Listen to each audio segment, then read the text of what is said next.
All right, we are live. What is going on, Mother YouTube? It is really late over here. I am actually in Boston, my hometown, or at my parents' place right now. This is actually the first. What's really cool about this is actually the first time I'm spending Christmas time in back home in Boston for the first time in like a few years, man. So that is pretty big. I think the last time I spent Christmas here was like maybe 2014. So it's been a long time. Cool things before we begin. If you guys haven't already, make sure to go to refugeehustle.com, sign up for my email list. Today I actually sent a pretty extensive email. So if you haven't checked it out, make sure to check your inbox because I sent a very special gift and to my audience. So I think you guys will like it. And I just want to, at the end of the day, I just want to help as many people as I can. And I just tend to send a lot more personal things just through my email. So that was really cool. So we got people in the house already. We got Ruben Van Dassler. What's going on? Make sure to hit the like button, by the way. Let's get this like train started. We already got 7 people in the mother freaking house already, man. Freaking excited. Setson says, what up, dog? What up, man? Just came back from Dan Pena. Actually, and more recently, just came back from some good old Chinese food because if there's one thing that you got to realize, man, Chinese food is not really good if you're just by yourself. You have to do a family style. So I just finished eating with my family. So, yeah, man. We got Taste, Travel, and Curiously. What's going on, brother? SPI says, love you, Kevin. Happy holidays. Love you guys too, man. Like, honestly, nothing. Man, I rushed back home literally the other day. Or I rushed back home here just to shoot this stream with y'all. So, I wouldn't want to be anywhere else, even though I'm hella tired. I'm not sure if you can tell by my eyes, but, like, dude, I've been just so jet lagged, like going back from the UK to just even Boston, and I would probably be even more jet lagged going back to LA and stuff like that. So, honestly, really stoked with everything. One really cool thing I've been doing is I've been actually tracking all my hours. So, typically I'll write all my tasks I need to do throughout the day. I haven't even finished all of them. I probably won't, but I track every single freaking hour in the day.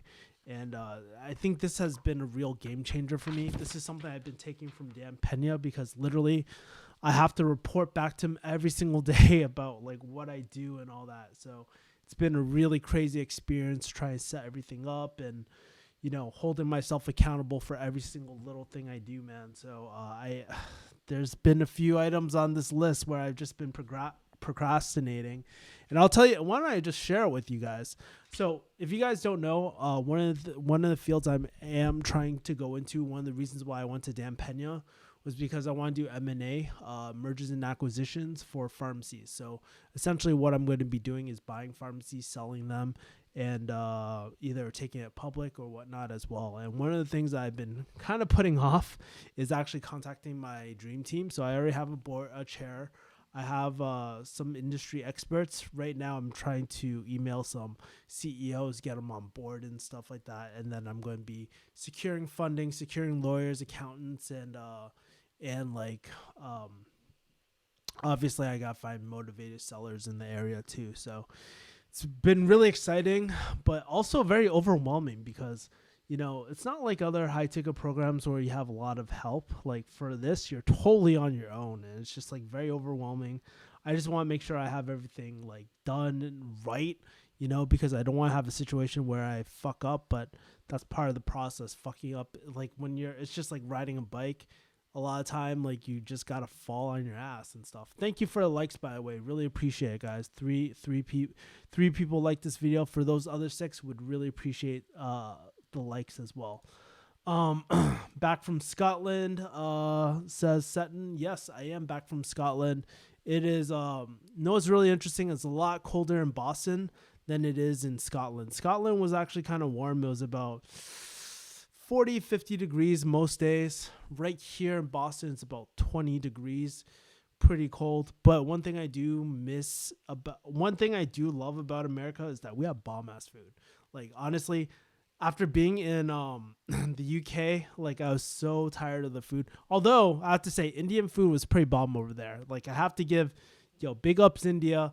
They got like there was really good Indian food up there, but everything else was kind of like haggis was all right.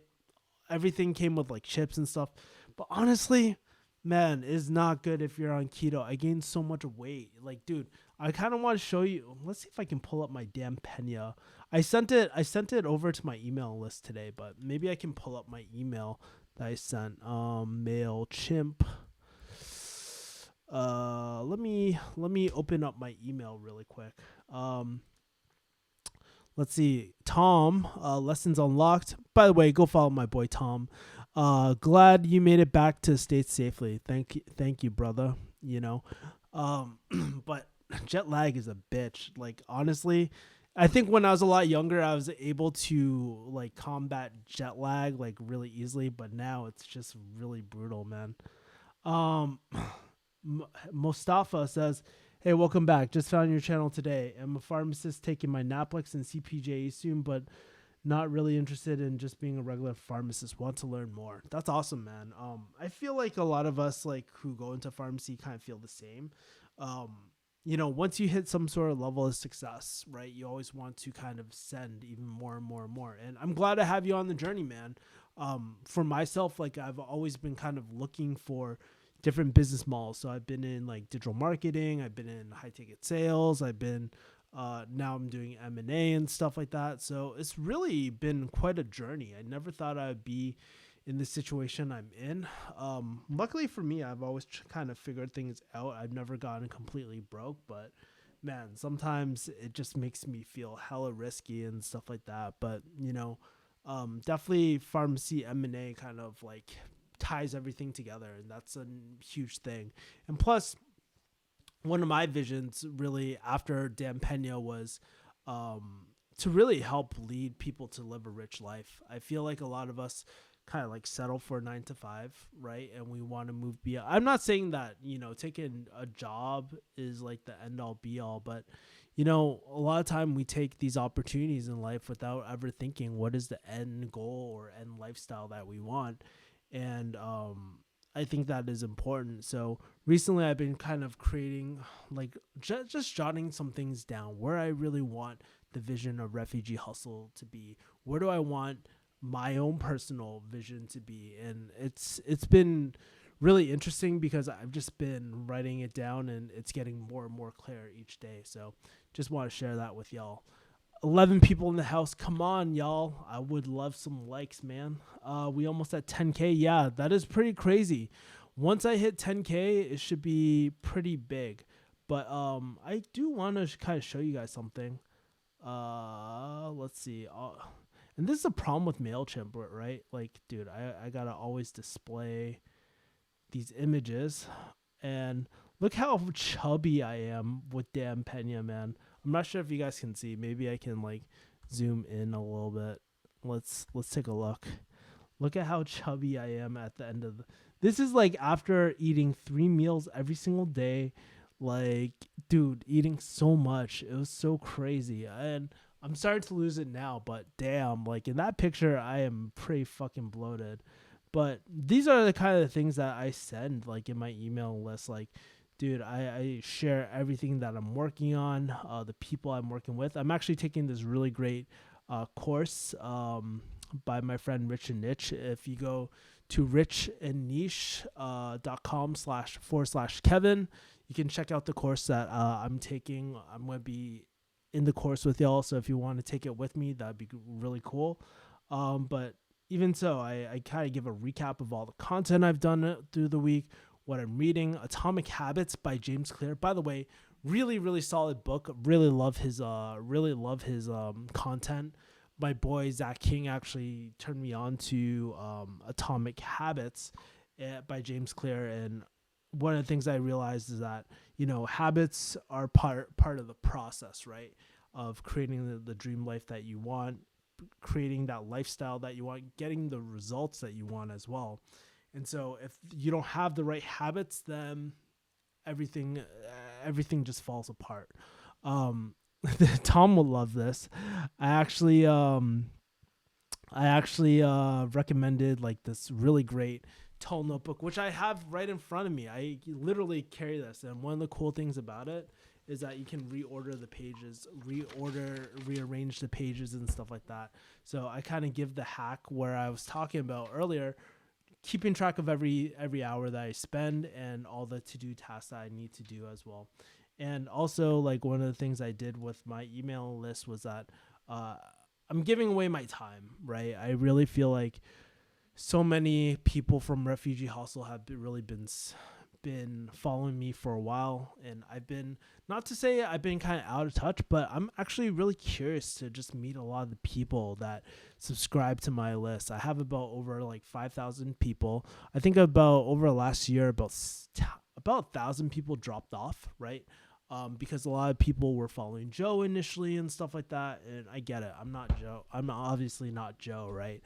Even though we're really good friends, but I'm not Joe. So, but I'm just kind of curious about all the people who still follow me after all these years. And I just want to meet all these people, see what kind of problems they're facing, see if there's any way I can help, because, I really, in order to build this bigger vision, I have to know the people who follow me. And I would love to kind of hear from you guys, the people that are in this chat as well. Like, dude, let me know why you exactly follow me and stuff like that. How did you find out about me?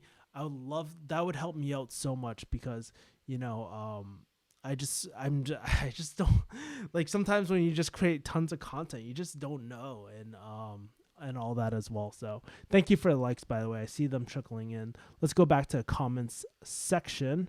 And I was talking about booking time and stuff like that. But yeah, that's kind of like my email list, emails that I send on my personal things. So if you go Refugee Hustle, sign up for the email list, and you'll get these personal emails too, man.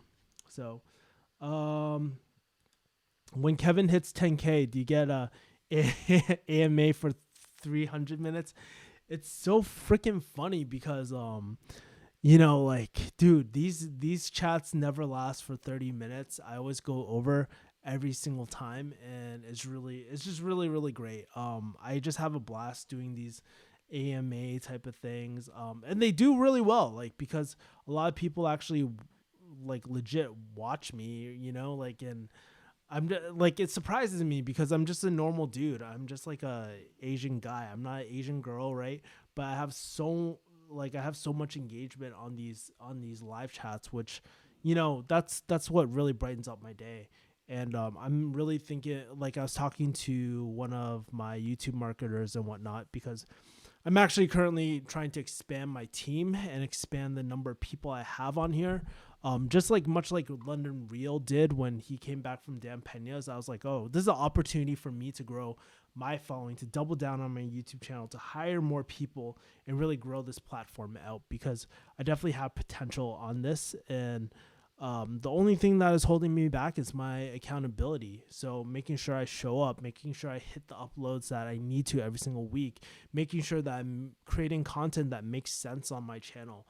It's something that I've just been thinking about this whole last week, man. And it's been really eye-opening, man. Like, I've never felt so charged up in my life before. And one of the best feelings is, like, writing. I know this looks like a pain in the ass to do, but writing down what you do every single hour has been it's like almost self-fulfilling prophecy, where it's just like, I know I'm being held accountable for my time, what I eat, how much I weigh, all that sort of stuff. It's really amazing, man. So yeah. Anyways, let's go on to the next comment. We got Chris Mendoza. Okay, cool. We got Chris Mendoza. Kevin, happy holidays. My question is, where's the best place to connect with influencers to close for them? So I would tell you this: there's a short-term solution and there's long-term solution. Eventually, so this is like the trajectory, right? Like, for me, right? This is my personal story, where when I was looking for clients, it was really hard. I probably struggled for at least a year. And actually, yeah, I struggled for almost a year finding a really solid client, right? And of course, there was like in between clients. They said that they needed closers, but it wasn't really like a typical high ticket closing gig, right? And it wasn't until my friend Tom actually he found a client, he referred me, and then all those clients that or all those people that I was reaching out to before, they were starting to reach out to me, and it's just like, okay, there's two strategies, right? You need a long-term strategy and short-term strategy. Long-term strategy is really not pitching, it's really developing a relationship. Your name goes out there, and when people need a closer, they're going to come to you, right? But still, if you're a closer, you need money, you need a client, right? You need something more immediate. There's two ways I would go about it. First thing, go to where people are looking for closers, right? Go to Upwork. Upwork is a really great site where you can see who needs closers and stuff as well. So that's one place that I would recommend. Um, but more importantly, meet other closers, meet people who are in the industry for a while, right? And eventually, like if you meet enough people and you're not a dick and people actually like you, they're gonna ask you, hey, how can I help? Like, what do you need help with? And you can just tell them I'm looking for a client, and chances are closers, like, they love helping each other, man. Like, it's like any sort of community, people love helping each other. And so I think you know closers who are on clients, they might need more closers to scale up their business. You just never know. So really, at the end of the day, I know it sounds corny as fuck, but really meeting like-minded people, I think that's the most important thing that you can do, right? Meeting other closers that are on clients, and also meeting like influencers or clients that you want to work with. It's crazy because um, I think a year ago there was one client that I really really want to work with. He was my dream client, and then almost a year later he was asking me, "Hey, do you know any closers?" And I actually had to turn him down because I couldn't fulfill anymore. I was just capped out about my capacity. So it was really really interesting, man. So yeah. Hagao says, "Do you ever plan on doing subscriber meetups?" I am totally open to it. So the reason why I don't do subscriber meetups right now is because um, I don't think my fan base is that big enough, and maybe that's just my own assumption. But maybe what I should do is like kind of poll my email list and just see like, hey, where are you guys from? Where's the highest concentration of fans? Like, if there's enough LA people, I'm more than happy to do LA, man. That's like right down the corner. If like people are willing to do Boston and stuff, that's totally cool. Like, I don't mind doing meetups and stuff like that. Like, I'm more than happy to, but it's just hard. Like, I just don't want to, like, honestly, I did, funny story, I did one meetup, which I blasted on my email list like a while ago, and no one showed up. And I was like, fuck my life. That was a shitty feeling. And I guess, like, I just don't want to waste my time again like that, you know? So, are there any high ticket rice cookers? Yo, bro, like some of those, like, which one? The one with the elephant, I think that's a pretty damn good rice cooker. I think that's my friend's favorite rice cooker. Obviously, I don't eat rice that often. I try not to. Like, even at dinner today, I didn't eat rice. So I love rice though. It's really great. But of course, there's some baller. Like, some of the Japanese rice cookers are pretty baller. They have really high functions and stuff like that. So it's awesome. Um, I followed you. Ruben says, I follow you because I am a recently discharged vet, and due to medical problems, I can't work a regular job. Oh, that's really interesting, man. Um, I guess, like, how did you find me? Did you find me through, like, uh, Dan Locke's, like, reviews or something like that, or like through digital marketing? I would love to kind of hear what kind of careers were you considering when you subscribe to me. I'd love to kind of hear that, but I'm really sorry to hear that you're discharged. I really think for someone like for a lot of vets and stuff, right?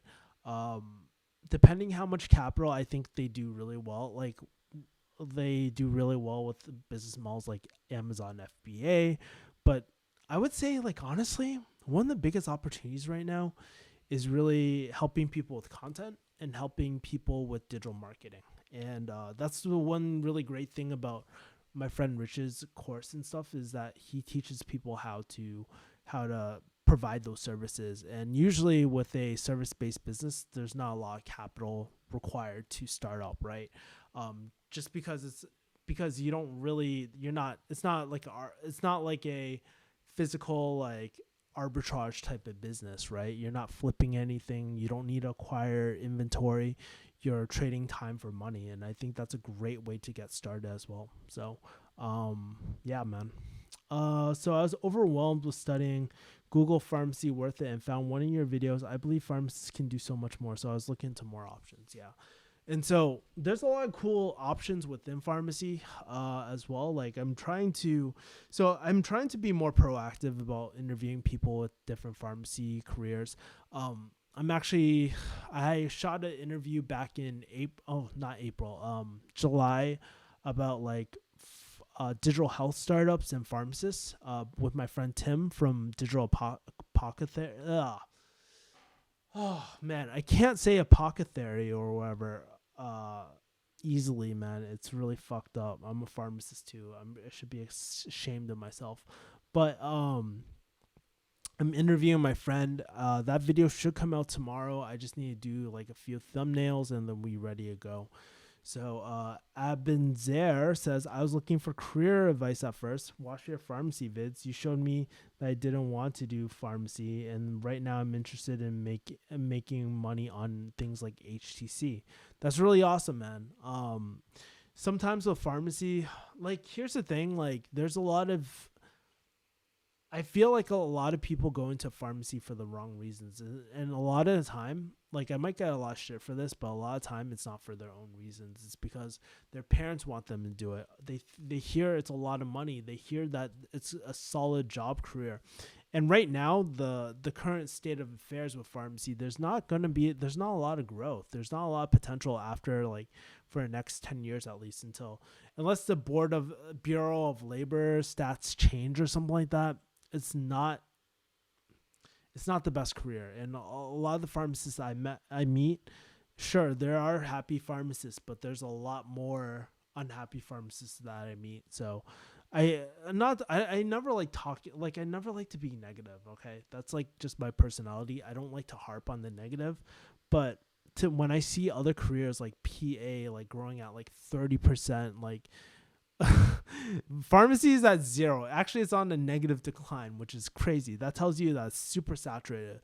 But when I see like things like, physician assistant is like going through the roof, optometry is faster than normal, even video editing is faster than normal, like optometry, nursing, and all these things, like it's hard for me to recommend pharmacy. Having gone through the pharmacy route, I know how hard it is, and it's not a lifestyle that people are really expecting at the end of the tunnel, right? And my videos were never really geared toward discouraging people to do pharmacy, but just really helping people make a better decision at the end of the journey. Because here's the thing: by the time if you are already in pharmacy school, or you're about to graduate, it's too late by then, right? I'm really trying to help those people before to really take those things in consideration before committing so much time into pharmacy. So I think that is really important. I can't say your name. Sorry, bud. This might be off topic, but I have a CS student. I'm currently a CS student, computer science, and I'm really interested in business and having my own company. Do you have your own tips? Well, choose a business model, man. There's so many different business models out there. So, like, when it comes to like different business models, like, choose a proven business model that you want. Do you want like, there's business models like, I don't know. Do you want a more digital business model? Do you want more analog, like brick and mortar type of thing? There's a lot of different things. one of the really great books about business, and I haven't really talked about it that much on this channel because I'm still going through the book right now, but really great book is The Personal MBA. I'll pull it up really quick. Personal MBA by Josh Kaufman, I think. Hold on, let me open it up. I'll send it to you. But one of the reasons why I like that book a lot is because it breaks down like the 12 forms of value and all that. And so I think it gives you a really good basis for most business type of things. And what I would also recommend, like from what I've seen from most people who have started businesses or most founders of businesses, they typically have two things. They either have a really strong marketing background or they have a strong sales background. So I'd recommend you to either do like some sort of sales or some sort of, just temporarily, or marketing, or mostly digital marketing. Like I don't know. I just see such an opportunity in digital marketing right now. So, what was I talking about? I was talking about, personal MBA. Let me pull this up really quick. And it's kind of interesting to see like not to say I'm going back into pharmacy, but to go back into a different sector. And I do want to share my journey as I'm acquiring these pharmacies as well. Like, I think that is really important. So that's a link to Personal MBA. Check that out. And also, let me just throw this into, if anyone wants to join me on this marketing course I'm taking from my friend Rich and Niche, feel free to join me, but no pressure at the end of the day, right? If it doesn't make sense, it doesn't make sense. But I would just love to kind of throw a powwow for those that are interested in marketing, and to help my friend and help my channel out too, because this is an affiliate link, just full disclosure. Okay, cool. So yeah, man. So start off with there, like read the Personal MBA. That is a really solid book on business and stuff like that as well. And then figure out a business model that you want to do, right? And it might be doing something like M&A, like myself, right? Doing QLA, like setting up a dream team, acquiring companies. You could do that and then selling them off. It's really, really hard, by the way. It sounds really easy on the surface, but it's simple on the surface. The concept is, but actually doing it is really hard. There's a lot of nuances that I'm even trying to figure out. One thing I realize is that I'm not as business savvy as I think I am, but I'm always like, I always try to humble myself when it comes to that sort of stuff. Chris Mendoza says, awesome. Thanks, Kev. And much love from a fellow HCC brother. Flex. Yeah, that's awesome. Yeah, man.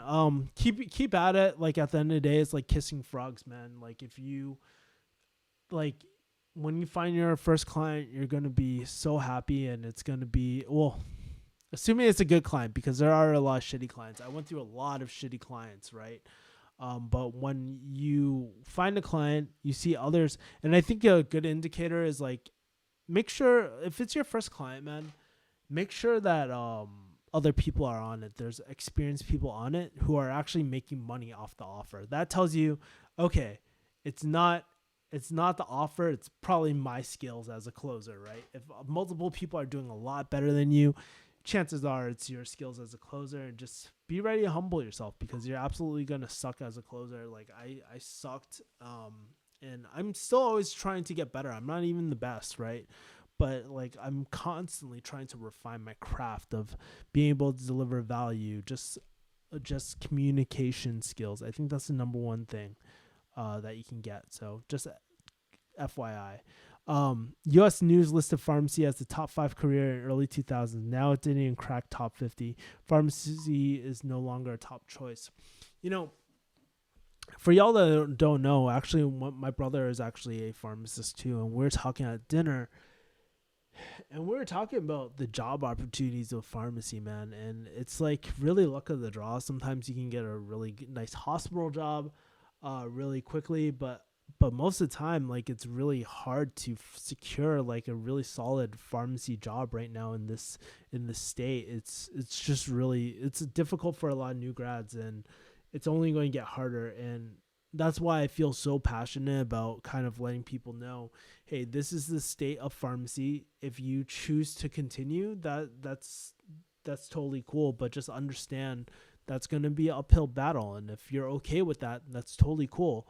But I just don't want anybody going into like because back in the day, like when I was in pharmacy school or when I was considering pharmacy school, there were no real resources or no personalities kind of saying the state of pharmacy at all, right? And so I'm not saying it's a horrible fucking profession. I mean, it's definitely not my cup of tea. It does not fit the lifestyle that I want. But, at the end of the day, it's important to know that, jobs are going to be really hard, like coming out. Unless things massively change, it's going to be really difficult. Yeah. By the way, for those 10 people who hasn't hit the like button, I would appreciate it if you could show me some YouTube love. We'll love it, guys. Tom says, what comes first is find a problem, then build a business around solving that problem. Don't build a business for the sake of having a business. My 2 cents. Tom is like probably a better person to ask when it comes to starting businesses and stuff. He's helped so many people start businesses and all that. I feel like, yeah, what Tom is saying is true. At the end of the day, you're essentially problem solving, so that is right. For US top jobs, Google 100 best jobs in America, good starting point. Actually, let's just do that fucking right now, man. 100 best jobs in America. So let's take a look at this. I'm kind of interested about this, Tim. Thanks for doing that. Jeff the pharmacist says, welcome back from Scotland. Thanks, Jeff. Appreciate it, man. Somebody is talking about Fred Lamb. I'll get to him in a second. But let's take a look at the 100 best jobs in America. So let me open this up. What do you guys think before I begin? What do you guys think the top best jobs are, man? Definitely not pharmacy. I want to guess. I'm not looking at the page yet, but I would have to say maybe some in terms of healthcare, either nursing or physician assistant. That's what I'm gonna guess. If anybody wants to guess with me, feel free to comment. But I'm very curious about the top 100 jobs. Okay, now let's take a look at this. Software developer, yeah, that makes sense. Statistician, boom, number 3, physician assistant. That's what. See, when you nerd out on Bureau of Labor, you can just guess that physician assistant is going to be top 3 for top 100 jobs. That's so funny. I totally guessed that. Because like it's like a 30% like job growth or whatever. Dentist number 4, nurse anesthetist. They make bank, by the way. They make I think about like 300,000 or something like that. But it's a really high risk job. But a lot of people I know really happy as a nurse anesthetist. I can't speak right now. Orthodontist, man. There's a lot of healthcare on this. This is really interesting. MP, pediatrician, OBGYN. Wow. Dude, these are all freaking healthcare. This is awesome. So it goes to show you, if you want to do healthcare, there's a lot of different OT, anesthesiologists, surgeon, nurse midwife, mathematician. Okay, now we're getting it. Hey, Tom, by the way, I like to tell you there is no consultant on here at all. PT, man, this is pretty interesting so far. So, air traffic controller. Yeah, all right. This is like slowing down my computer, so let's go back to the chat. Let's see. Do you think Fred Lamb's ads would be less cringe if Fred went through HTC? Honestly, Fred Lamb's no, I don't know. Fred is probably never going to watch this video, but honestly, it's kind of cringy watching his ads. It's like, oh, here I'm driving my car. Hey, are you interested in making more money? Well, if you are, here's my new book called blah, blah, blah, blah, blah. and let's go to my office right now, shall we? And then it's just so fucking cringy. Like all these ads these days, like in the car and all that, it's just like so like cringe, bro. Like I can't watch it. I'm not a big fan of Fred Lamb. Like I don't watch his channel. I don't subscribe to his channel. But if you like, let me take it for. I'm not trying to throw shade at Fred Lamb. Like he got his own hustle, whatever. You know what I mean? Like no hate. But if you take a look at his channel and take a look at Dan Locke's channel, man, it's like almost identical. Like Dan Locke, YouTube. Let's go to Fred Lamb's. I'll share my screen in a second. YouTube, Fred Lamb. I need a faster computer, by the way, man. This is like way too slow. And I just bought this computer too. Fuck, dude. This is crazy. But let me see. If I go to each of their channels, it's like almost a mirror image, man. Like last time I checked, it was almost like a mirror image. I'll switch in a second.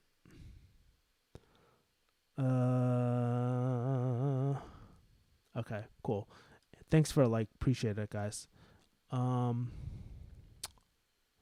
See, it's almost the same design, like pretty much step by step. Although Fred actually, last time I checked, he only had 30,000. He's really starting to grow quite a bit.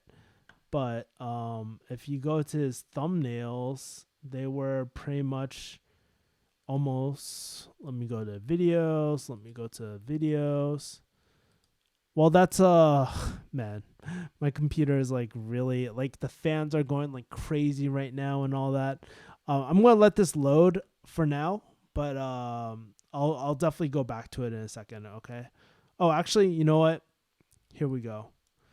Actually, you know what? Fred kind of changed his thumbnails. Actually, I think he said, yeah, pretty much like a copy of Dan Locke, like similar, like Cybertruck. Like you can see like some of the similar thumbnails and all that. Like I'm just, it's like almost a complete like clone almost. So pretty interesting, man. But anyways, I am going to shut this off. Let's go back to the comments really quick. All right, cool. Let's see. How was QLA? Yeah, Jay, QLA was really awesome. It actually really forced me to think about what I wanted to do for the rest of my life, man, and think about the vision, the legacy that I want to leave behind. How, like, and it also gave me hope, right? Giving me a methodology to like real generational wealth, knowing that, you know, it's going to be, I wouldn't say like it's simple. The process is simple, but it's not easy. And so, but knowing that there is a path out there, like I can work toward that. And I think, it was really great. And being the lowest person on the totem pole, I wasn't the absolute lowest, right? But most people there, they came from Harvard MBA backgrounds. Most of them had like about 30, 50K, or sorry, 50 million net worth and shit. I felt like poor over there. It made me realize a lot. Like one, it made me realize that I'm scared. Like I try to avoid accountability, because if I hold myself accountable and I still fail, it's still on me. So that's one thing I realized. Second thing, I get really nervous around high performance or top performers in the world, right? I don't know why. I just get this severe imposter syndrome where I feel like I'm not good enough and stuff. Sorry for bumping my camera. There's that. And there's also like, I also realized that a lot about myself, right? Like I think I mentioned on my Instagram and stuff like that, and my frame rate is like dropping like crazy. But it was really good. I've been just like holding myself a lot more accountable for the hours that I actually work and all that as well. So it was a really great experience. And you know, it's still not over because I still have the mentorship program, but you know, one step at a time. I just gotta get my ass up and just put in the work every single day, man. So that's what it's kind of like right now. Air traffic controller says lessons unlocked. best job, CS and doc. I'm just kidding. It's a stressful job, lol. Um, Grace asks, pharmacy was number 55. That's so funny, man. I can't believe pharmacy made it to number 55. Grace Yip asks, so was QLA worth it? To me, I thought it was worth the experience, right? What Dan says about having all his content for free online, it is true. It is absolutely true. A lot of this, he gave us like this USB. He gave us a USB drive after the QLA was done, and literally most of the stuff was on the website. So if you do go QLA, it's really for the experience, right? And there's something about going to Scotland, going to middle fucking nowhere, because here's the truth: where Dan Pena lives, it's in the middle of nowhere. Like you cannot get an Uber where you're from out there as well. So it was really, really difficult. I was like, what the fuck? It's a pain in the ass to get out there. And then for one of the first moments, you're greeted by a butler, and he carries your bags into the castle. I had this beautiful room, really nice bed, king size bed. We were given meals 3 times a day. Like, it was amazing, right? It's just a really amazing experience. And then Dan was fucking yelling at us for the first like few days, man. It was just like boot camp. He was just breaking you down. And then just spending so much time with Dan, spending so much time with like other smart people, man. It was just a experience that made me realize, Kevin, you got to level up your game. You're not thinking big enough. You don't have a big enough vision, and you need to start building. You need to start engineering more risk to hold yourself more accountable, because what I realized was that, like, okay, deep down inside, I've always kind of felt that there was this unlocked or this potential in myself that I could never bring out. And for the first time in my life, I realized, oh, that is true.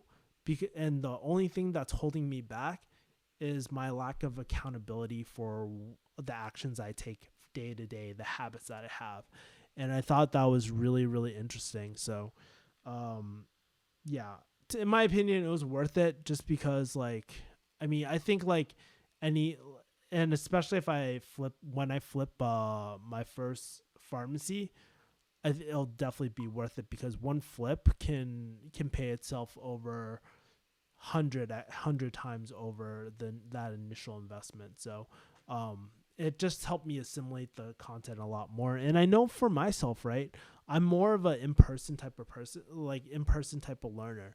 I'm not so much like of a textbook learner, because I feel like, even you can have all the right plan, the right information in front of you, but if you don't have the confidence to execute it, that means jack shit. And that's the thing that, some of the arguments I see for these fake guru channels is that they tell you to pick up a book, right? But here's the thing, like, there's really any successful program, even in college, even in school, there's 3 different things that you need to focus on: the skills, the mentorship, and the accountability. You cannot get the mentorship and accountability from any sort of book. It lacks that, right? There's a reason why we just don't read a book and practice medicine, or read a book and practice law, right? There has to be, like, especially with medicine and stuff and being a healthcare professional, you need clinical hours. You need to have a mentor and whatnot. You need to have someone there to show you the ropes, right? And that's kind of like, and that's something that you need for business as well. And so I realized that, right? I'm just not one of those people that can just read a textbook and make everything work out, So, to me, it was really worth it. So that's a long answer, I guess. Okay. Grace says, very cool. We made a decision to go into pharmacy when it was an elite profession. Things changed, that why I can't blame myself for making that decision. I made it based on information was back then. That is true. Like, we have to realize too, even with the information right now, like right now, physician assistant's hot, right? It's number 3. But who knows how it's going to be in 10 years, right? It could shit the bed in 10 years. It could be really, it could be a really bad profession in 10 years. You just never know. Maybe physician, like, it'll become like pharmacy, where all these PA programs are going to just pump out tons of PAs, saturate the market, and in 10 years, it's not going to be the same. could totally end up like that. You just never know. So good point, Tim. Um, did you go over the material on Dan's site and videos before going to QLA seminar? Is there anything they cover there that is not on Dan's site / YouTube videos? The only things that aren't covered on Dan's site is really the scripts. He gives you the scripts. He gives you like case studies of the actual students. Those are some of the things that I mean we can't disclose and stuff like that. But that he gives us, like those are some of the things. Also, I think it really helps having someone like Dan. I mean, he's not the creator of this method, okay? He gives credit to Andrew Carnegie, right?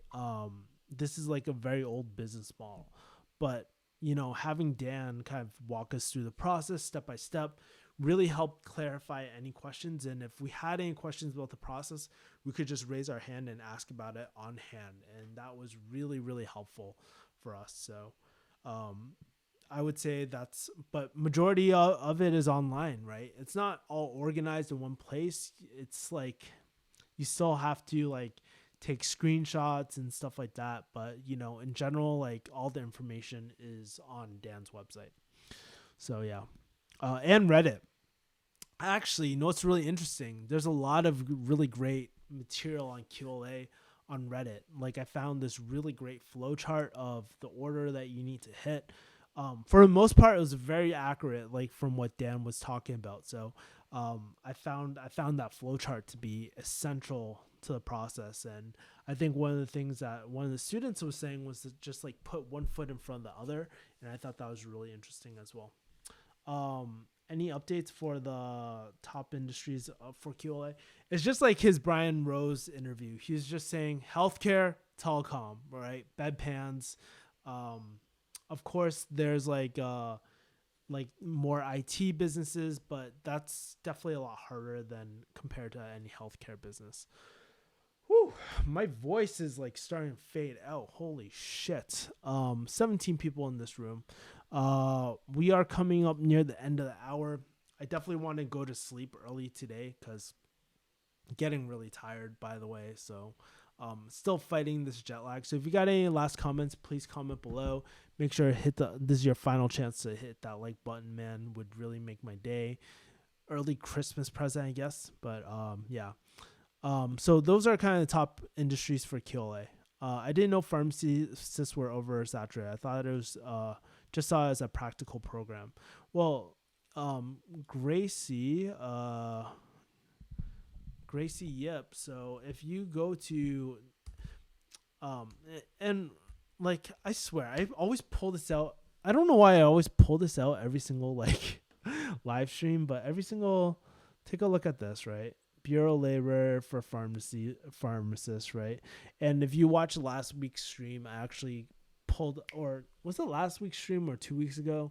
Basically, if you take a look at it, you can take a look at the job outlook for the next 10 years, man, and it's not looking too hot, right? And this is how I knew that. This is how I guessed, like, physician assistant,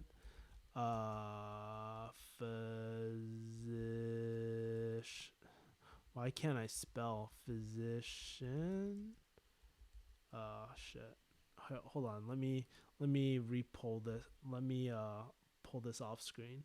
But there's like that's how I know that the job market is not too hot for pharmacy.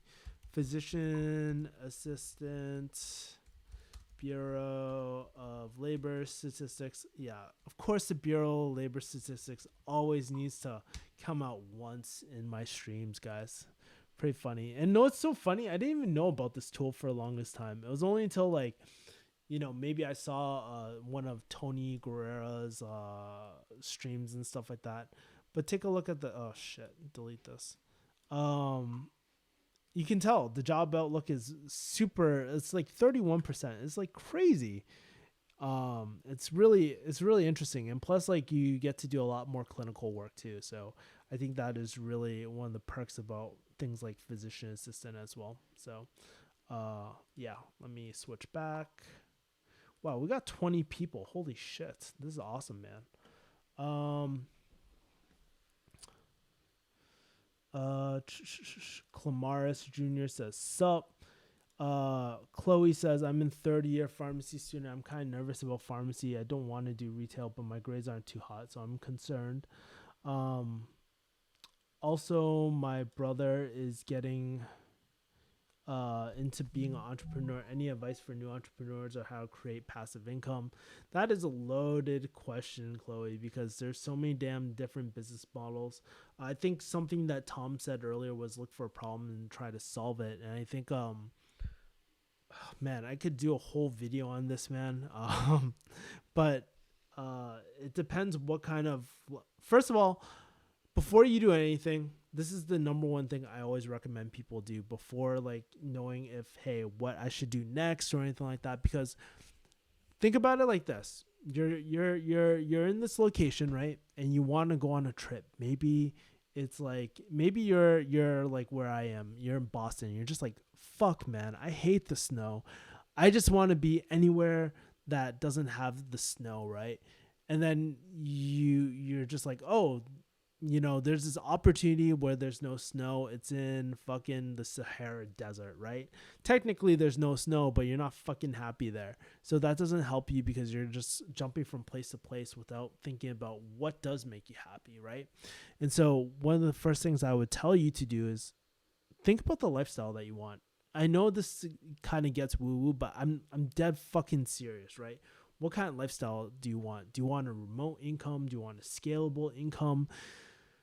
What kind of lifestyle do you want with your family? And the three pillars I always tell people start off with is like health, wealth, and relationships. What kind of relationships do you want to have? What kind of wealth do you want to have? And obviously you can't have everything, right? That's a given. But if you have a really crystal clear vision of what you kind of want at the end, that's really important. And if you haven't watched my other streams, I've talked about my rich life, which consists of 4 things, right? So rich is actually an acronym for the lifestyle that I want. So R stands for remote income that is scalable. So that's the first thing. I never want to feel capped, and that's something that I always felt with pharmacy, right? I stands for impactful. I want to make sure that I'm solving problems that really impact people's lives, not hey, where's the milk or any of that bullshit that we had to deal with in the pharmacy, but really, how do I fund my child's college tuition, or how do I retire my parents? Like things like that, like things of impact. That's what I care about, right? C, it has to be challenging and it has to be creative, right? That is something that is very important to me, especially, being out of pharmacy for a while now. Being creative is super, super important. I want to be able to use my mind to solve problems creatively. H stands for hustling with the homies. So the people I want to work with, we have to I want them to I want to be inspired by those type of people. That's the lifestyle that I want, right? So is it the clearest vision in the world? No, but I can go deeper and deeper into it. It just doesn't, but it kind of gives you a very high level vision of what I look for. And of course it goes deeper. I can share that maybe some other day, but I think you need to know that vision first, and then really plug and play. Oh, what sort of careers kind of fit that vision? Is it a career in digital marketing or something like that? Maybe that fits that vision. It might not, right? But if that is your criteria of that rich lifestyle, it definitely does. That is a career that kind of fits that, right? So I think that's an important thing. But if you're third year pharmacy, I'm not sure if you're your P1, when people say third year pharmacy, what year are you? Are you an accelerated school? Are you in normal school? I think that's important to consider, because if you're in your last year, I wouldn't recommend you just quitting all of a sudden. That's probably not the smartest move, just because you're in so deep, right? You might as well just finish. But if you're just starting your P1 professional year, it's probably a good idea to switch some sort of major. You can probably go into a PA program at that point or something like that. Whatever you want to do, that might be better. So, yeah. Okay. I know Gracie says, I know acquaintance that was a pharmacist who quit and went to law school. I was wondering why. Law school, I think, is pretty tough too, man. Like the careers for that might be pretty rough, but obviously it depends what kind of lawyer you are as well. I don't know anything about law, so forgive me, guys. I apologize, but I found you after searching high ticket closer after I seen Dan Locke. That's funny, man. A lot of people find me through that whole Dan Locke thing, and it's just really interesting, the climate of Dan Locke at this point, man. It's just like I appreciate Dan Locke, everything that he's done for me. Like he's helped. I mean, if he helped me get into a world of sales and really help build that aspect of my life, I'm always forever grateful for that. But definitely, like I thought HTC was a great program. Inner Circle, kind of iffy. Same with HTM. Like I went through the whole process, right, just to see what it was like. And honestly, like, I took responsibility every single step of the way. I never blamed Dan. Like, it just wasn't for me, those two other programs, man. So, but his HTC program was really solid when it came to mindset training and all that as well, right? So, definitely one of the best investments I actually ever did, but it is what you make of it. I think at the end of the day, you got to take responsibility of your investments, man. Like, you can't blame other people. No one puts a gun to your head. You have to do your due diligence. Caveat emptor, right? Even the dead Romans told you that, right? So I think that's really important. Pancake says, I miss Juice World.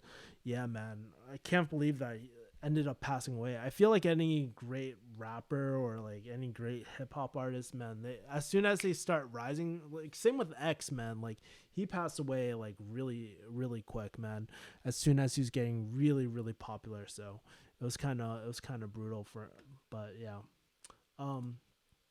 Any plans to invest more money in the stock market? Not so much.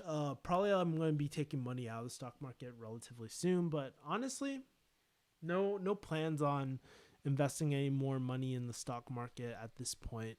I really want to invest in more businesses, and I'll probably focus on investing back into stock market once I do my first flip with pharmacy. So yeah. Well, retail isn't so bad if you work in an independent pharmacy. Well, I will tell you this. So one of the things, here's my theory about like why pharmacy is getting progressively worse. I don't know if it's true. This is totally speculation, by the way. But one of the things that has been happening is that reimbursement has been really sucking for the most part, right? There's more and more clawbacks. There's DIR fees. There's star ratings and stuff like that. Pharmacies aren't getting paid as much as they used to, right? It's been decreasing. I think like I read the study, right? It was probably about 30% profit margin before, maybe that's a little high, maybe about 26. I think national average of the profit margins for pharmacy is about 21 or 20%. So it's definitely been decreasing, and I feel like the reimbursement is just really, really tough. You'll see a lot of different independent pharmacies go out of business, and I think one of the reasons why retail pharmacies are so stringent or a lot harder is because there's not as much wiggle room anymore. They're not as profitable anymore.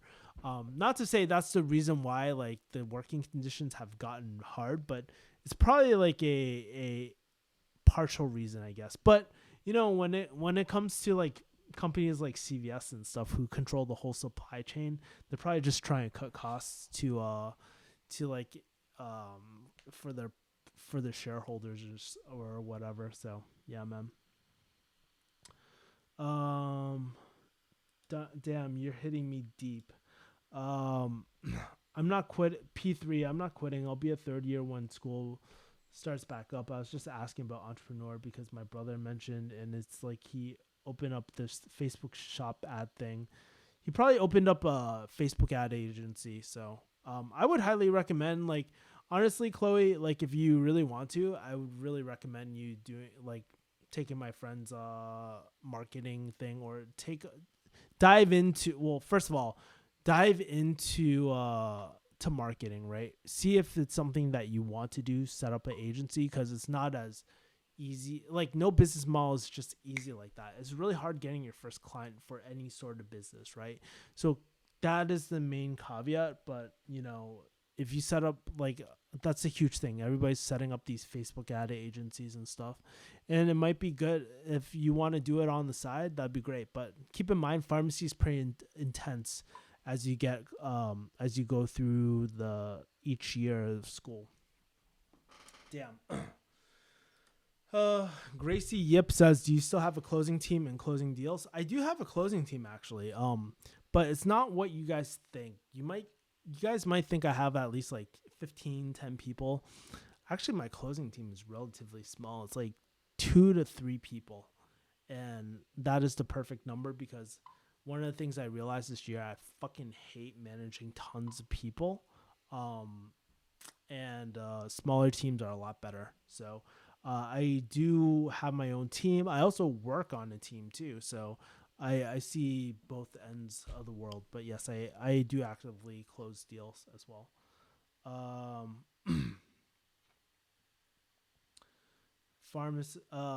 been working at CVS for 3 years, and I don't think I can survive working there full time for any length of time. Jorge says, "Have you found your first business target yet?" No, I haven't called my motivated sellers yet. I'm not at that stage yet. Right now, I'm looking for my dream team. I used to work for CVS for 5 years, independent and a lot better. Well, there's many ways to stay profitable. Yeah, I was actually talking to a few experts because that's part of what I need to do as well. Like I'm doing my due diligence right now, really talking to kind of like industry experts, even though like I do have a lot of experience in pharmacy. I know like there's a lot of clinical services that people are trying to incorporate and stuff into businesses as well. So, personally, I'm going to be specializing in specialty pharmacy and probably home infusion. Like those are 2 things, or any sort of niche of pharmacy. I probably won't go into the regular mom and pop pharmacies and stuff so much, right? What is a pharmacy flip? Is that when you give the middle finger to to the customer that you hate at the pharmacy? That's so funny. No, so I essentially want to do mergers and acquisitions. That's what I'm looking to do. Like if you blister pack and get your pharmacy coded as long-term care, you don't pay DIR fees. Oh, that's really interesting, man. I haven't really taken a look at long-term care pharmacies, but I was talking to a really good friend, and who has a lot of knowledge about the industry, and we were talking about the fragmented fields within pharmacy as well, and all that. So that's really good. I'll take a look at long-term care. Maybe I'll take a look at it like when I'm looking for motivated sellers. But yeah, cool. Have you seen CoffeeZilla's interview with Dan Locke's unhappy students? He has TO up in their eye-opening. Here's the thing, man. Like, so I understand like where CoffeeZilla and some of his students, like some of Dan Locke's students, are coming from, but I feel like a lot of it is exaggerated too, right? The parts that I feel like is exaggerated, and keep in mind, I didn't watch the full video, right? Just because like I'm a very busy person, right? And I just don't like to indulge into too much negative thought. But from what I read, the headline, that student who lost 50K, I was like, how's that even possible, right? Like, because here's the truth, right? HTM, that's a 25K program if you stay in it for a year, right? Second thing, Inner Circle, I think, is like 2,000 and then 200 on top of that. And HTC was 2,500 at the time, right? That does not add up to, like, even if I give you benefit of doubt, that does not add up to 50K, right? And so I don't know how they got that number. I didn't if somebody wants to clarify how they got to that number, but I don't understand. But more importantly, it's just like, if you were in Inner Circle and stuff, why did you stay that long, right? Like, you got upsold twice, and it's just like, what the hell? Like, dude, you gotta take personal responsibility at some point, man. If you didn't learn your lesson through the first time or second time, this is what happens when you get inexperienced investors, because you have to ask yourself, like, okay, by buying this program or buying this business solution or whatever, what gap is it filling, right? Is it filling a mentorship gap, accountability gap?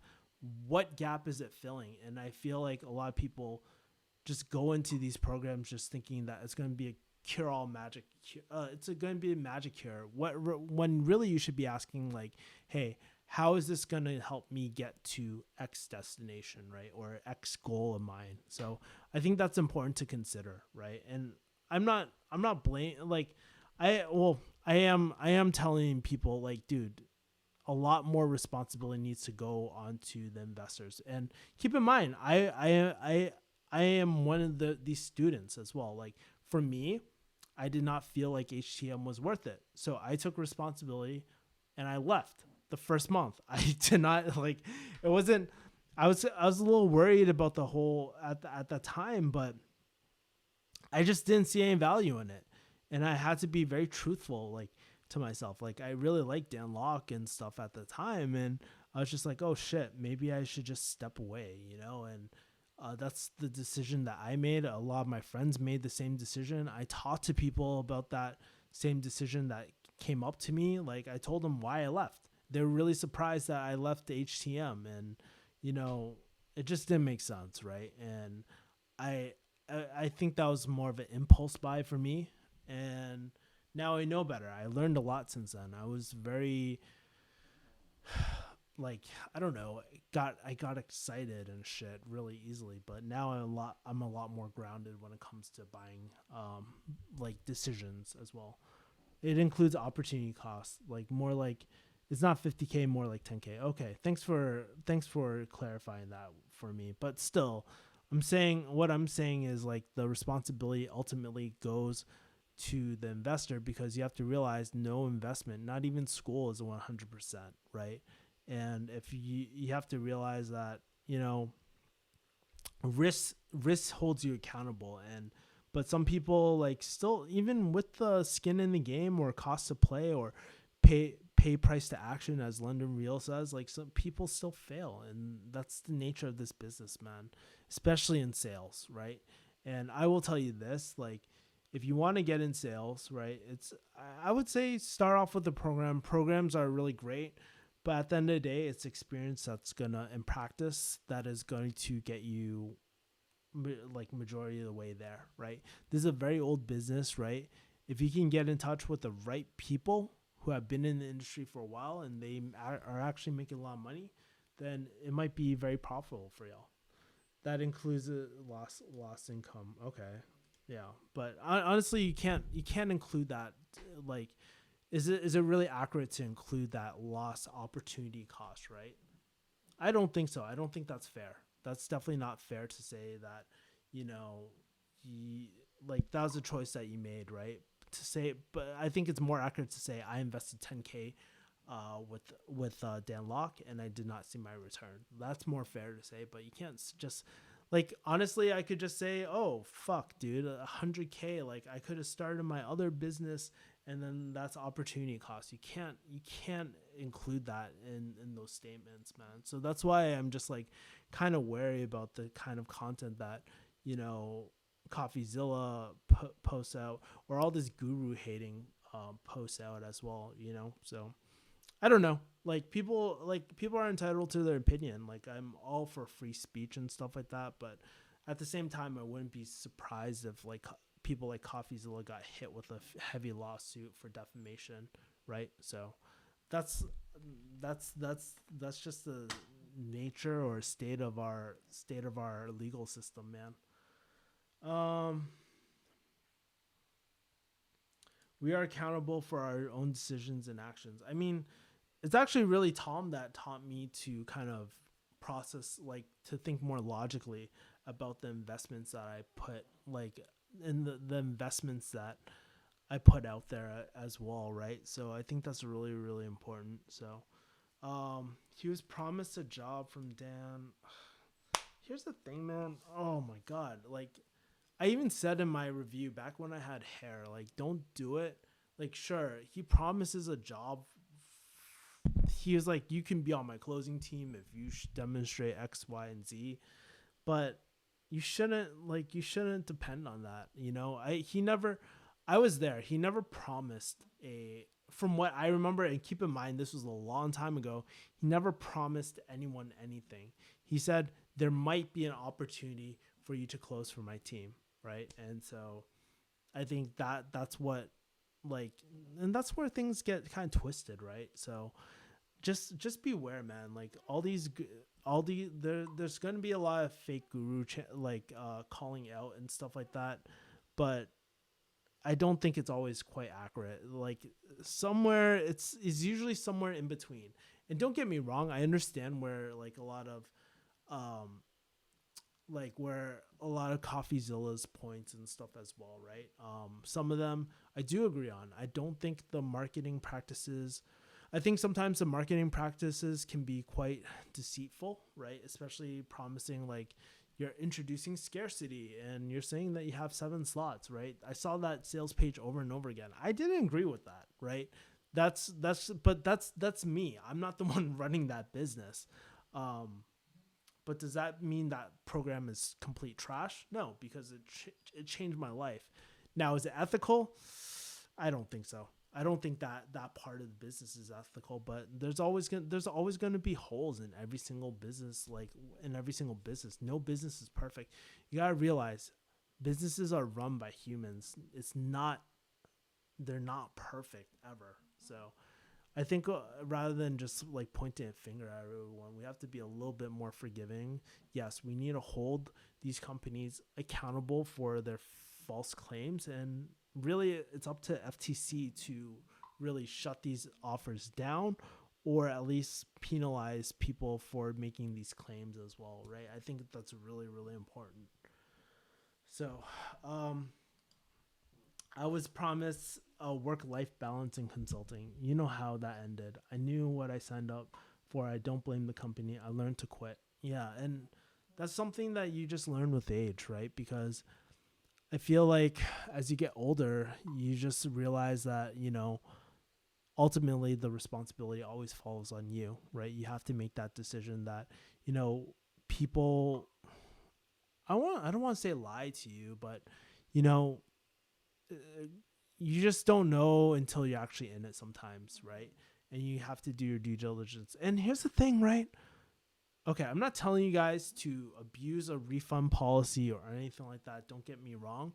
But when you make an investment, guys, please use a fucking credit card and please read the refund policy as well, right?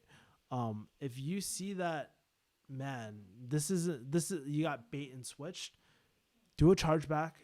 Don't immediately do a chargeback. Okay, that's really excessive. Go through the proper mediation, contact support. If they don't, then go through your credit card company.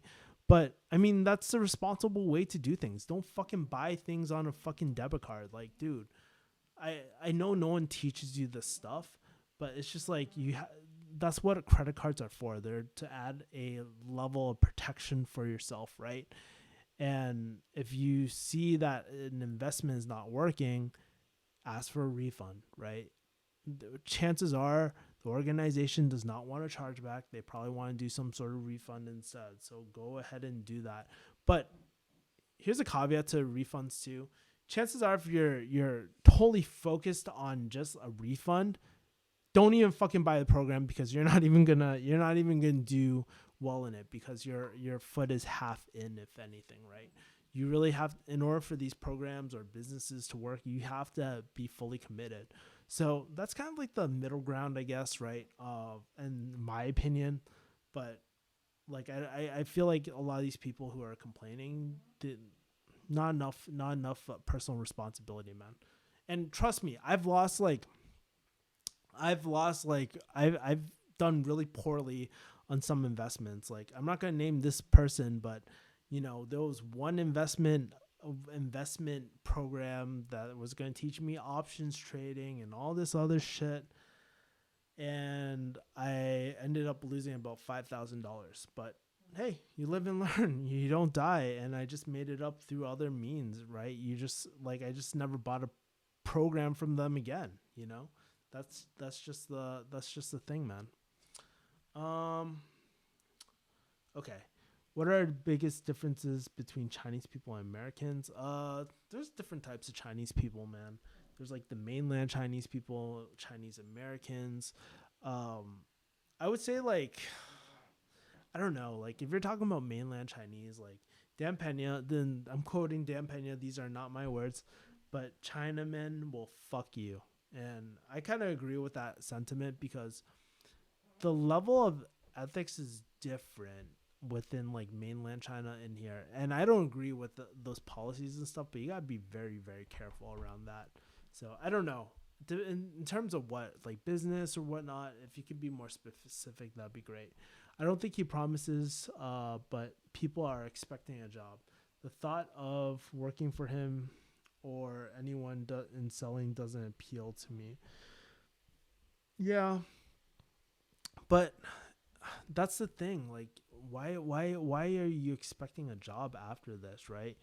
You have to. That's why I tell people the hardest part about doing this, like even when I was talking to people about HTC, I told them the hardest part is fucking finding your client by far. What kind of client do you want to close for? What like who's your dream client? And we would talk about that a lot of the time, right? And we would set up that battle plan, but no one's gonna just give you a fucking job because of a stupid HTC certificate. Like no one cares about that, right? It's not a real degree. Like it was so funny. One of my really good friends, she I had never told her anything. Maybe I'm a shitty friend for not saying anything, but I saw PharmD, MBA, and HTC next to her name. I was like, HTC is not a real certification, guys. And I'm just like, it's just a training at the end of the day. It's a sales training, yes. Like, does it help fill in that gap of the knowledge? Sure, right? You can have a basic like sales conversation. Do I use the HTC script to a T? I not anymore, right? I've kind of evolved from that, but it's just I don't know. Like at the end of the day, like you shouldn't expect jack shit from anyone like that, man. The work balance is a lie. What do you think about PillPack? Oh, sorry, I forgot to highlight these comments. What do I think about PillPack? I don't know what to really think about PillPack, I guess. Dan Pena claims that he has a testosterone level of 2,500 versus the normal baseline of 600.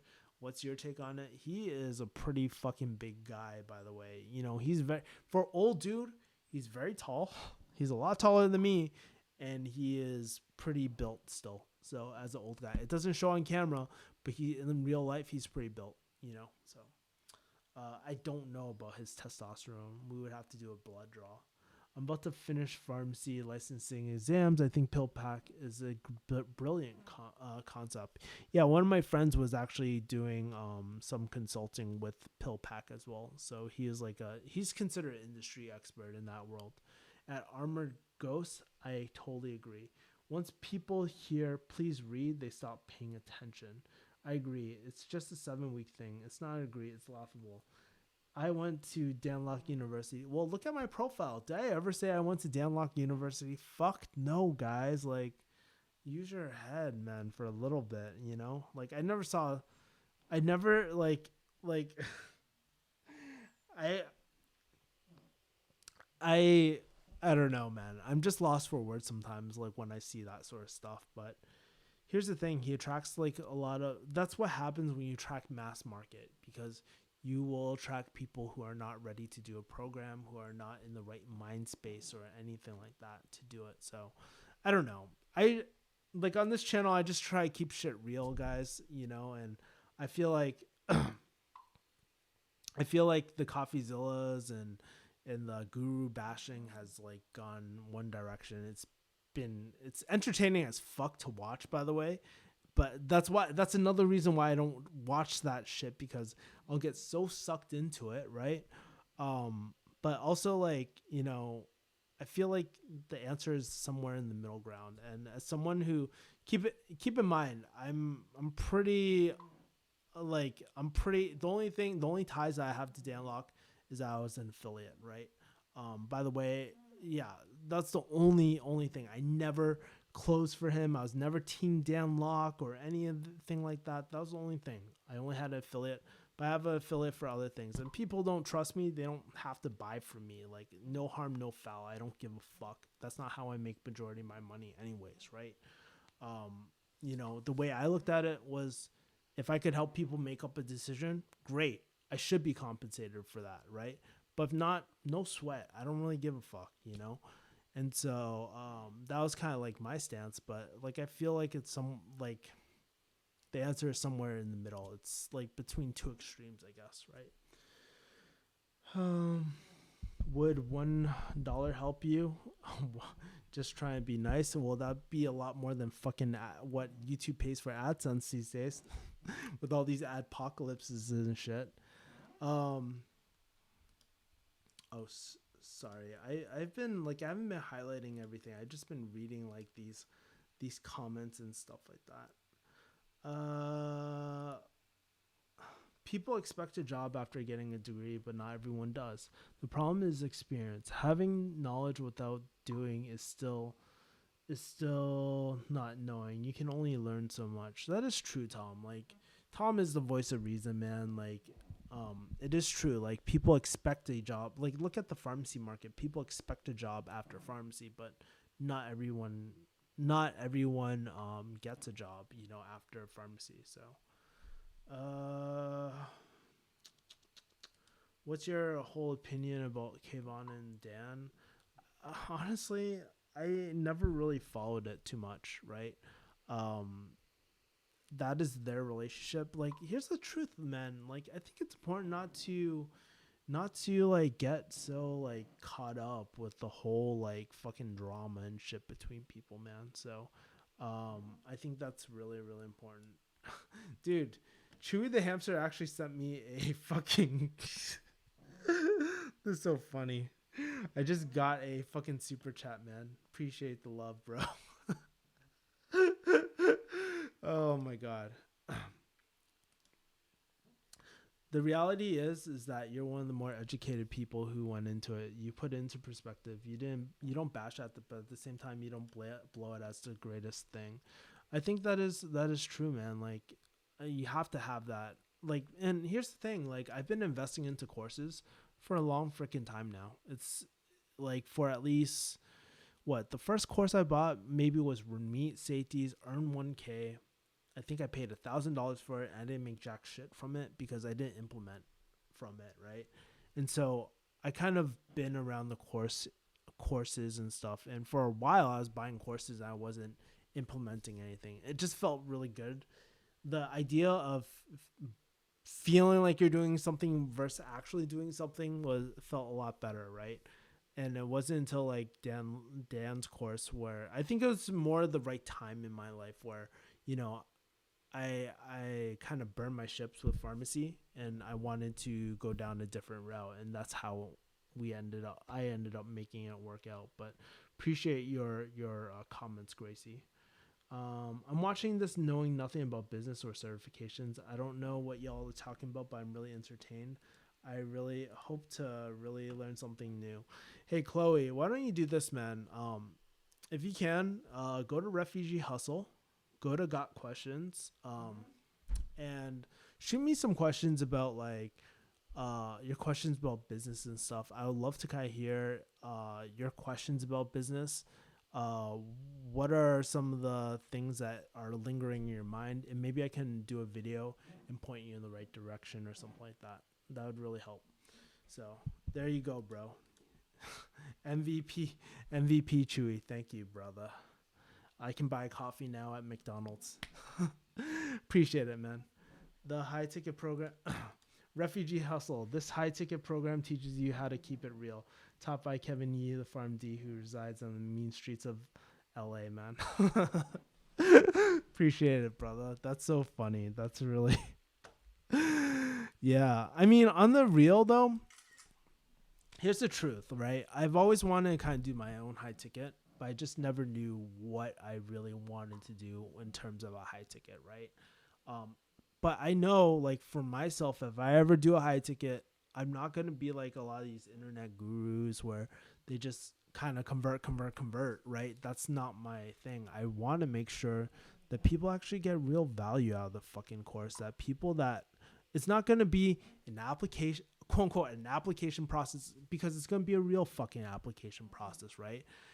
And I want to make sure that the right people are getting my program and are absolutely going to get the results. They have the potential to do it, right? Because sometimes the truth is a lot of these programs out there, a lot of people are just not in the position to start a business, right? Like, for example, if you're trying to start an arbitrage business, right? Meaning if you're trying to flip items, like maybe you're trying to go on Alibaba or some shit like that.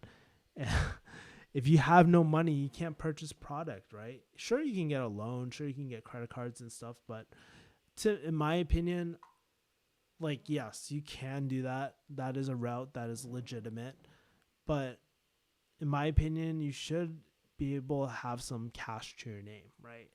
And to start a business, right? Like it's the responsible thing to do.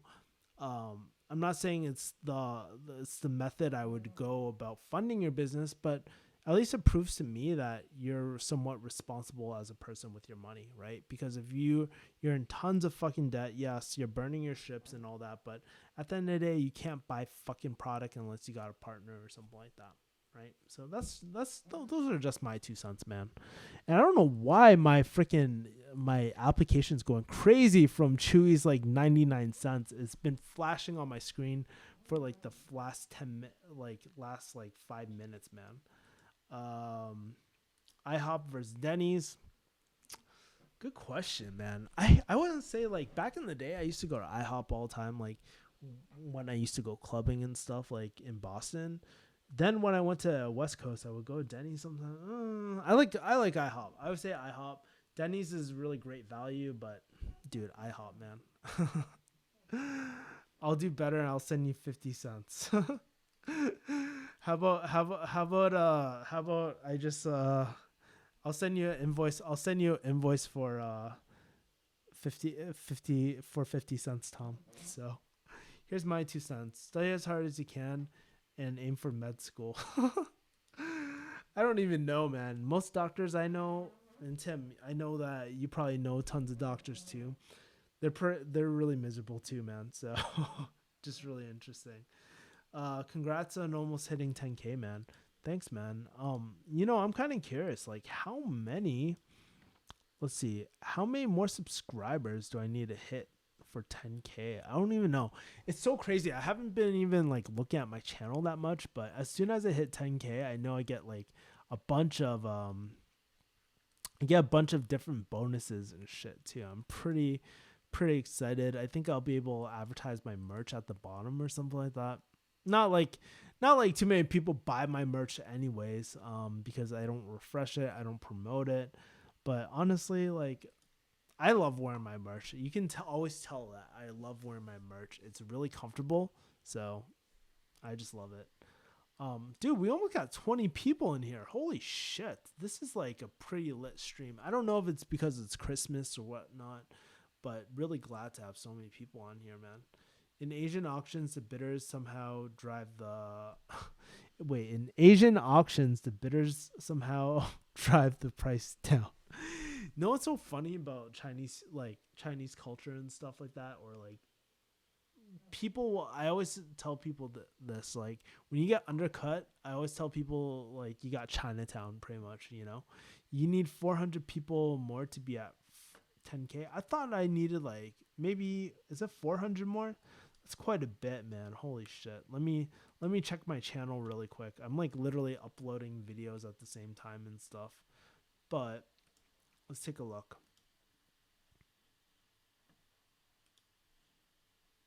Oh man. Dude, this is like some pretty serious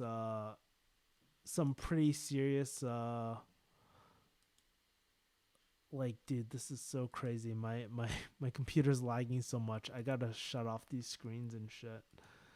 Oh man, this taking. Here we go.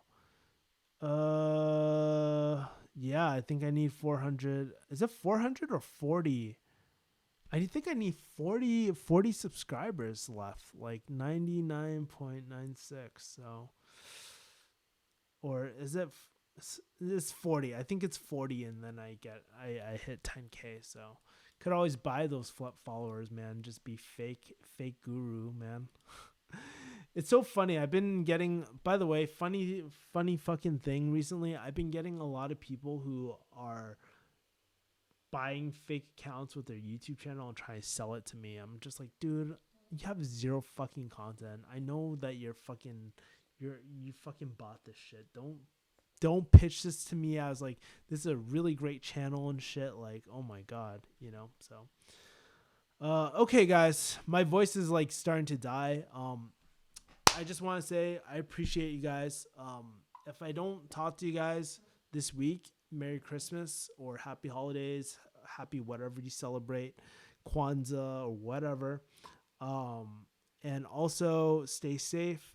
And I just want to let you guys know that I appreciate you guys, man. Like some of you guys have been riding with me for a long time, and to be able to hit 10 or close to 10K right now, eventually I will hit 10K, but to be able to hit 10K, man, is a really big milestone because I wanted to do it by the end of this year, and I probably will do it by the end of this year. But man, it's just a huge milestone, just like being able to hit this and have so many people from all walks of life. Like you read it earlier, a lot of you guys, some people found me through pharmacy, some people found me through Dan Locke, some people found me through, I don't know what the fuck they found me through, but they're here. At the end of the day, like I always want to promote this positive community on the internet, just keeping it real, man. Like I feel like there's not a lot of people who just keep it real these days, right? And so I just want to kind of just document my journey with y'all and just always add value to people and just be like that voice of reason online, right? Where I'm not the hype guy that tells you, hey man, I'm in my car, like, alleyway or any of that bullshit. Like, dude, that's not me, man. Like, I'm not a Ty Lopez or anything like that.